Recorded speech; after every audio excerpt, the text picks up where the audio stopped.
Inilah identitas wanita yang ditemukan tidak bernyawa dengan kondisi mengenaskan di bawah jembatan permandian Kogauna, Kelurahan Lakologo, Kecamatan Kokalukuna, Kota Bau-Bau, Provinsi Sulawesi Tenggara, Sultra.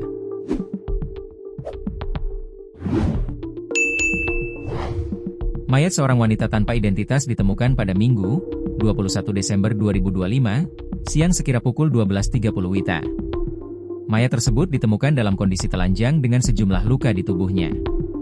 Belakangan diketahui, korban berinisial WK berusia 23 tahun. Ia merupakan warga Kecamatan Kokalukuna, Kota Bau-Bau. Kepala Seksi Hubungan Masyarakat Kepolisian Resor atau Kasihumas Polres Bau-Bau, Ibtu Rino Asnan mengatakan setelah dugaan identitas korban tersebar di sosial media, keluarga korban melapor ke Polres lalu diantar ke rumah sakit untuk mengecek identitas. Dan benar yang bersangkutan adalah keluarga korban, inisial WK berjenis kelamin perempuan, umurnya 23 tahun, beralamat di Kecamatan Kokalukuna, ungkapnya saat diwawancarai, Senin, 22 Desember 2025. Kata dia, sebelum ditemukan meninggal dunia, korban sempat mengunggah status di aplikasi Facebook pada Sabtu, 19 Desember 2025, malam.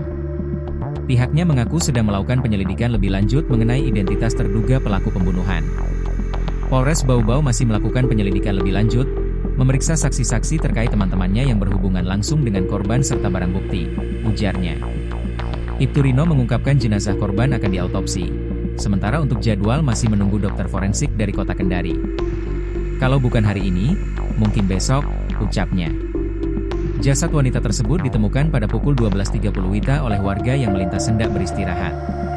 Ia melihat hewan mengerumuni sesuatu, yang setelah diperhatikan adalah sosok mayat wanita tanpa busana. Awalnya, saksi yang melihat biawak di sekitar itu ternyata memakan korban ini, ujar Kasihumas Polres Bau-Bau, Ibtu Rino Asnan saat diwawancarai, Minggu, 21 Desember 2025.